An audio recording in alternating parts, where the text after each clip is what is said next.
बिस्मिल्लाहिर्रहमानिर्रहीम। अस्सलाम वालेकुम वरहमतुल्लाहि वबरकातुहू। आज के दिन जिस घर में ये तस्बीह पढ़ी जाती है वो घर दिनों के अंदर करोड़पति बन जाता है। मुश्किलात ख़त्म, रिज़्क़ और दौलत में इजाफ़ा हो जाता है। रिश्तेदार दोस्त ये अमल पूछने के लिए आपके पाँव पकड़ लेंगे। मोहतरम नाज़रीन, मेरे भाइयों और बहनों, आज के दिन के हवाले से एक ऐसा ख़ास कुरानी वजीफ़ा आपको बता रही हूँ कि मेरा जो भी भाई, मेरी जो भी बहन परेशान हाल है, रिज़्क़ और दौलत की तंगी का सामना है, वो आज के दिन मगरिब से पहले पहले सूरह मुबारका को जितनी तादाद में बताया जाए उतनी तादाद में पढ़ लेना। इंशाअल्लाह उससे घर में करोड़ों के हिसाब से दौलत आ जाएगी। ये सूरह मुबारका जो है ये दिनों के अंदर आपका मुक़द्दर और नसीब को चमका देगी। मेरे प्यारे नाज़रीन, काफ़ी लोग ऐसे हैं जिनके कारोबार ख़त्म हो चुके हैं, कारोबार ठप हो चुके हैं और रिज़्क़ उनसे रूठ चुका है। इसी तरह जो शख्स कारोबार करते हैं उनको कई तरह की परेशानियों का सामना है। तो मैं इन तमाम लोगों को कहती हूँ कि जितनी भी मुश्किल में हो, जितने भी परेशान हो, तो आप लोग इस सूरह मुबारका का वजीफ़ा आज के दिन कर लिया करें। कारोबार में भी बरकत होगी, दोबारा कारोबार भी चमक उठेगा। हर नुकसान से, हर परेशानी से, हर मुसीबत और दुख से अल्लाह पाक आपको महफूज रखेगा। ज़ालिमों के जुल्म से अल्लाह पाक आपको महफूज रखेगा और कोई भी शख्स आपसे ज़्यादती नहीं कर सकेगा। हर जगह पर आपको कामयाबी मिलेगी। कोई बंदा आपको अगर नुकसान पहुंचाना चाहे तो वो आपको नुकसान नहीं पहुंचा सकेगा। मेरे भाइयों बहनों, इंसान की किस्मत में उतार चढ़ाव आते रहते हैं। हमेशा अच्छे दिन भी नहीं रहते, हमेशा बुरे दिन भी नहीं रहते। इंसान को चाहिए कि अपने हिस्से अच्छे दिनों में अल्लाह ताला बहुत ज़्यादा शुक्र अदा करे। हर वक्त चलते फिरते, उठते बैठते, हर वक्त अल्लाह का शुक्र अदा करे। और जब उन पर बुरे दिन हो तो उस वक्त अल्लाह से मदद मांगे, नमाज और सब्र से काम लें। क्योंकि काफ़ी लोगों को देखा है जो बिल्कुल कंगाल हो चुके थे, उनके घर उजड़ चुके थे, उनके घरों में फाकों की हालत थी। जब उन्होंने अपने अल्लाह को, आपको पुकारा, अपने अल्लाह से मांगा, तो अल्लाह पाक ने उनको दिनों के अंदर करोड़ों का मालिक बना दिया। मेरे भाइयों, अल्लाह के ख़जानों में तो किसी चीज़ की कमी नहीं है। आप इस वजीफ़े को हफ्ते के किसी भी दिन एक दिन करने की आदत बना लें, फिर इंशाअल्लाह देखना आपकी दुनिया भी संवर जाएगी, आपकी आखिरत भी संवर जाएगी, आपका मुक़द्दर भी चमक उठेगा। मेरे भाइयों बहनों, अल्लाह ताला आपको इतना रिज़्क़ अता फ़रमाएगा, इतनी दौलत अता, ज़्यादा दौलत अता फ़रमाएगा कि लोग आपकी नस्लों पर भी रश करेंगे।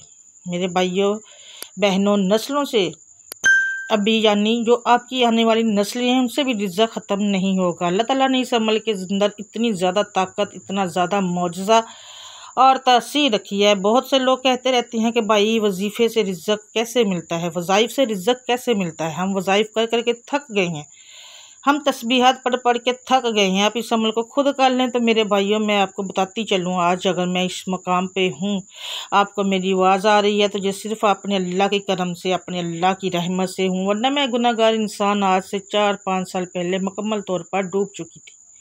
सेहत भी इंतहाई ख़राब थी, रिज़्क़ की तंगी थी, कर्ज़ों में डूबी हुई थी। लेकिन फिर अल्लाह को पुकारा, अल्लाह पाक ने ऐसे रास्ते बता दिए, बना दिए। अल्लाह पाक ने ऐसे ऐसे वसाइल पैदा कर दिए कि इस ज़ात का जितना शुक्र अदा करूं उतना कम है। तो मेरे भाइयों, ये जो वज़ाइफ होते हैं, ये वज़ाइफ इंसान को लाखपति, करोड़पति, अरबपति भी बना देते हैं और इन्हीं वज़ाइफ से इंसान की मुश्किलात भी ख़त्म हो जाती है।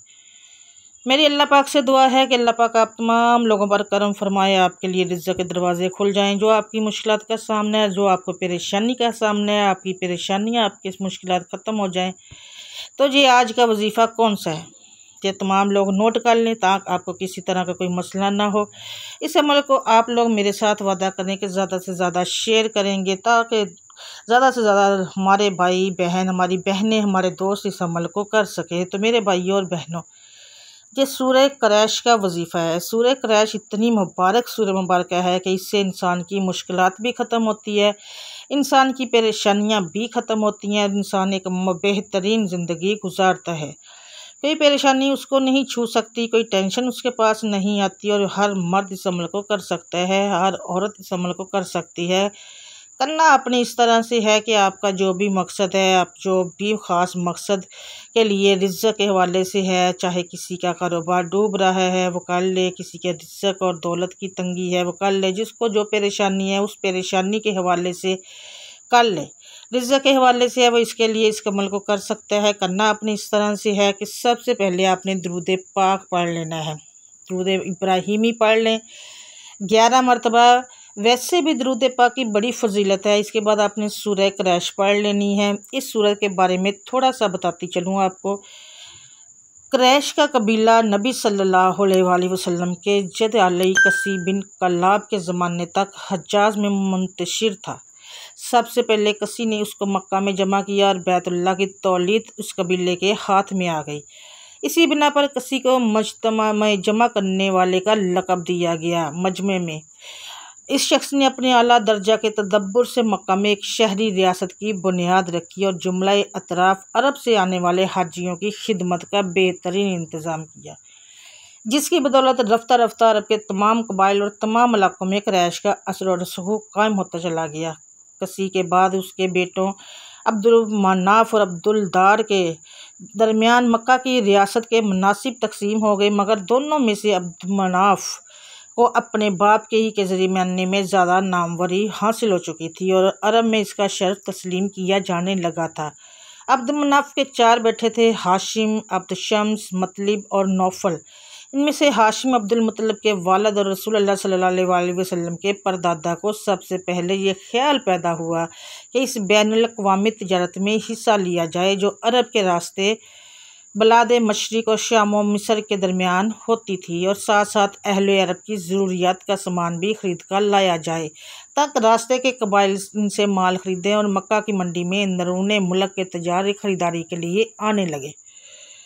ये वो ज़माना था जब ईरान के साथ सानी हुकूमत इस बैनुल अक़वामी तिजारत पर अपना तसल्लुत कायम कर चुकी थी, जो शुमाली इलाकों और खलीज फ़ारस के रास्तों से रूमी सल्तनत और बलाद मशरिक़ के दरमियान होती थी। इसलिए जनूबी अरब से बहीरा अहमर के साहिल के साथ साथ जो तजारती रास्ता शाम व मिस्र की तरफ जाता था, इसका कारोबार बहुत चमक उठा था।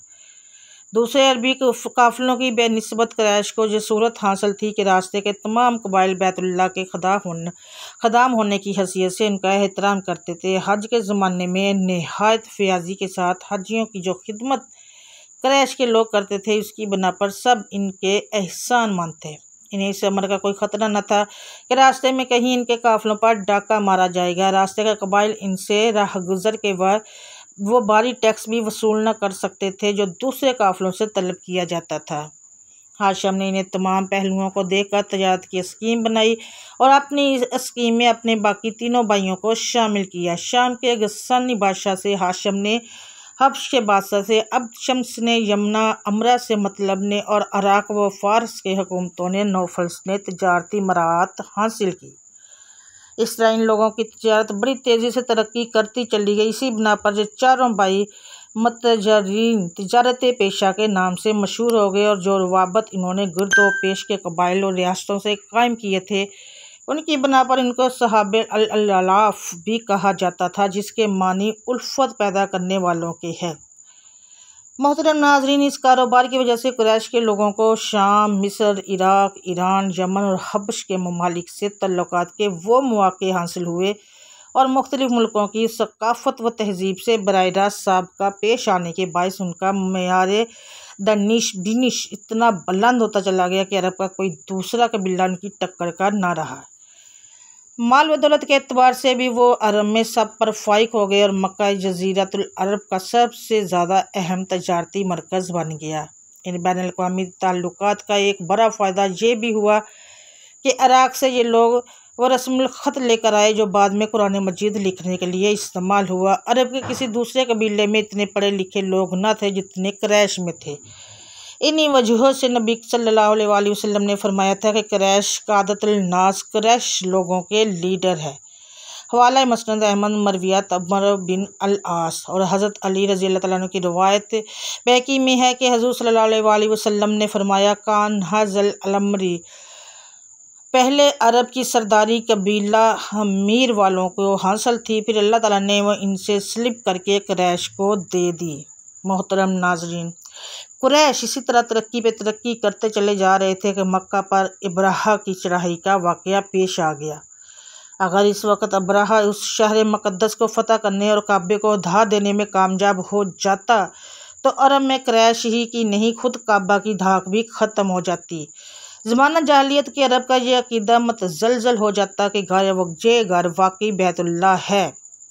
क्रैश को इस घर के खादम होने की हैसियत से जो एहतराम पूरे मुल्क में हासिल था वो यकलख्त ख़त्म हो जाता। मक्का तक हबशियों की पेशकदमी के बाद रूमी सल्तनत आगे बढ़कर शाम और मक्का के दरमियान का तजारती रास्ता भी अपने कब्ज़े में ले लेती और क्रैश इससे ज़्यादा खस्ता हाली में मुब्तला हो जाते जिसमें वो कसी बिन कलाब से पहले मुब्तला थे।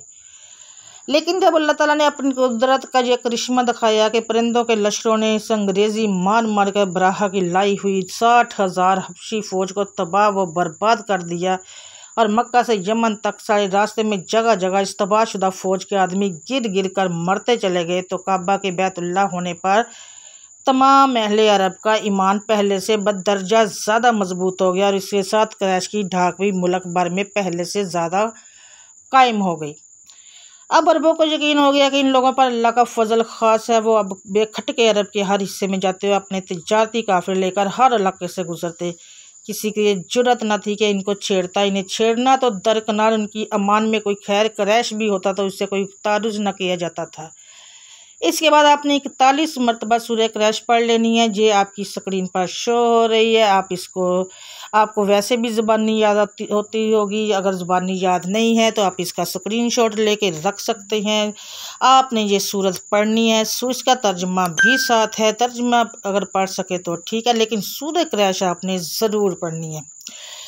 क्रैश के मानूस रखने की वजह से, यानी सर्दियों और गर्मियों के सफ़र से उनका मानूस रखने की वजह से, उसलिए इन्हें चाहिए कि इस घर के मालिक की इबादत करें जिसने भूखी हालत में इन्हें खाने को दिया और बदअमनी से इन्हें महफूज रखा। 41 मरतबा अपने सूरह क्रैश पढ़ लें और कोशिश करें कि एक ही नशिस्त में पढ़ लें। वज़ू कर लें, दुरूद और पाक पढ़ लें। इसके बाद अपनी 41 मरतबा सूरह क्रैश पढ़नी है और फिर अपने अल्लाह से दुआ करें। जिस मकसद के लिए आप ये वजीफ़ा कर रहे हैं इस मकसद के लिए दुआ कर लें और आखिर में फिर आपने 11 मरतबा दुरूद इब्राहिमी पढ़ लेना है। यकीन जानिए इस वजीफ़े से आपको वैसा बेशक कुछ मिलेगा जिसके बारे में आपने सोचा भी नहीं होगा। अल्लाह पाक आपके रिज़्क़ में, आपकी दौलत में इजाफ़ा फरमा देंगे। अल्लाह पाक आपको इतना ज़्यादा अता फरमा देंगे कि आपकी आने वाली नस्लों से पैसा ख़त्म नहीं होगा। मेरे भाइयों और बहनों, ये सूरत का बड़ा ख़ास अमल है जो मैं आपको बता चुकी हूँ। इंशाअल्लाह इस अमल से घर में बरकत रहेगी। घर में बरकत के साथ साथ आपके पास पैसा भी ख़त्म नहीं होगा। अपने रोज़ ये पढ़ना है, रोज़ किसी भी नमाज के बाद कर सकते हैं। पैसा जैसे ही ख़त्म होने वाला होगा इससे पहले एक नई दौलत आ जाएगी। तो मेरे अल्लाह पाक से दुआ है, अल्लाह पाक हम सबको नेक अमल करने की तौफीक अता फरमाए। एक मरतबा सब मेरे साथ मिलकर दुरूद इब्राहिमी पढ़ते हैं। आप भी पढ़िए, मैं भी पढ़ती हूँ। अल्लाहुम्मा सल्ली अला मुहम्मदिन व अला मुहम्मदिन कमा सल्लैता अला इब्राहीम व अला इब्राहीम इन्नका हमीदुम मजीद। अल्लाहुम्मा बारिक अला मुहम्मदिन व अला मुहम्मदिन कमा बारिकता अला इब्राहीम व अला इब्राहीम इन्नका हमीदुम मजीद। मेरे भाइयों, इस वजीफ़े को ज़्यादा से ज़्यादा लोगों के साथ शेयर कर दें ताकि लोग इस अमल को करें और इससे फ़ायदा हासिल करें। अपना ख्याल रखिएगा। अल्लाह हाफ़िज़। अल्लाह हम सब का हामी और नासिर हो। आमीन सुम्मा आमीन या रब्बुल आलमीन। नाज़रीन, कमेंट बॉक्स में अल्लाह ताला के 99 नामों में से एक नाम आपने ज़रूर लिखना और चैनल को सब्सक्राइब और साथ लगे बेल आइकन को ज़रूर प्रेस कीजिए।